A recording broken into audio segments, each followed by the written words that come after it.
Yesterday, I spoke about how the Green Bay Packers more than exceeded everyone's expectations out there when you're talking social media, ex players, commentators, analysts, fan bases. Nobody expected the Green Bay Packers to have the season that they had, not just regular season, but we're talking postseason. And you can only attribute that to the talent that they had on the team. And who puts that talent together other than the general manager, Brian Gutekunst, and then the coach who's out there coaching the players, getting them ready to go out there and win games, not just in the regular season, but in the postseason. And Matt LaFleur was that guy. If you didn't catch yesterday's video about how the Green Bay Packers, Matt LaFleur, got completely screwed over, only getting 2 votes. Let's take a look at today's video on Executive of the Year. Who are the top 5 finishers of Executive of the Year? Nick Caserio with the Houston Texans. That should be out there. Okay. What D'Amico Ryans and the Houston Texans were able to do. D'Amico Ryans finished second in AP Coach of the Year votes.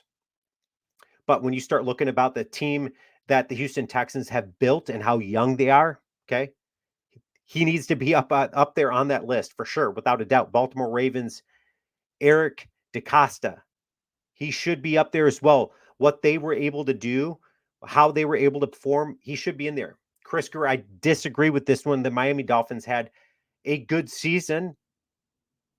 They fell flat near the end of the season. They fell flat in the playoffs. I don't think he should be up there. I think there's better general managers out there to be on this list. Brad Holmes of the Detroit Lions, he of course deserves to be on there. As much as it pains me to say that, I can't stand the Detroit Lions, but they proved that they are building something good there in Detroit. And then you've got Howie Roseman there with the Philadelphia Eagles, a team that completely tanked at the end of the season. It was like they gave up that last month of the season, and then they just completely lay an egg in the playoffs. A guy that I don't think needs or should be in there. Yes, he lost a lot of players after their Super Bowl run and appearance, but a guy that I don't think needs to be in that list.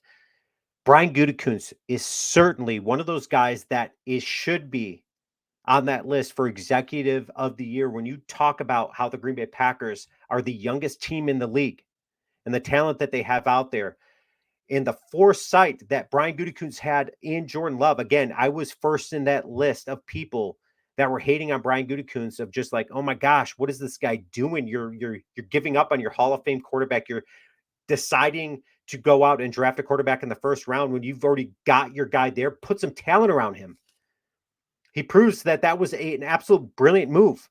And then he builds through the draft, and we see the Green Bay Packers squad that we have. When you look at guys that we can get excited about in Luke Musgrave, Jaden Reed, Dontavian Wicks, Carrington Valentine in the 7th round, for crying out loud.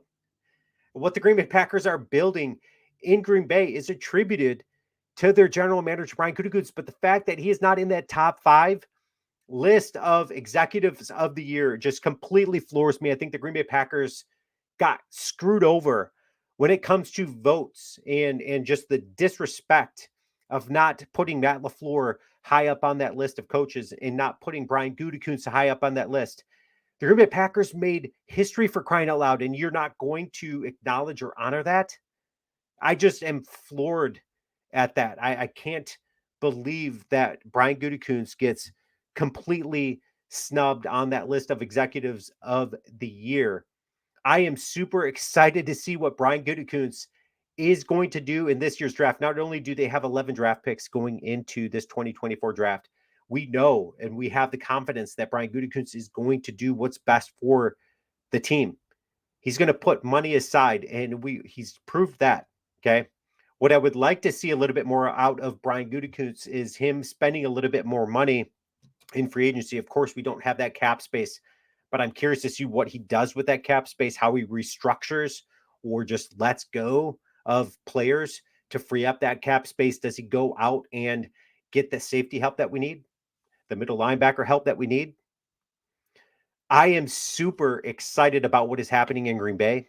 It just floors me that the Packers got completely hosed over when we start talking general manager, executive of the year, and coach of the year. Leave your comments. Let me know what you think. I know there are some people that don't agree with me on the Brian Gutekunst thing. And to me, I don't you're not gonna win that argument with me because look at what the Packers were able to accomplish out on the football field. Look at the players that they have and the young talent that they have.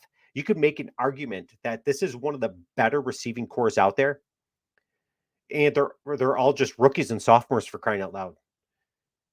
I am pumped up to see what the Packers are gonna do in the draft. Leave your comments. Let me know what you think. Go Pack, go.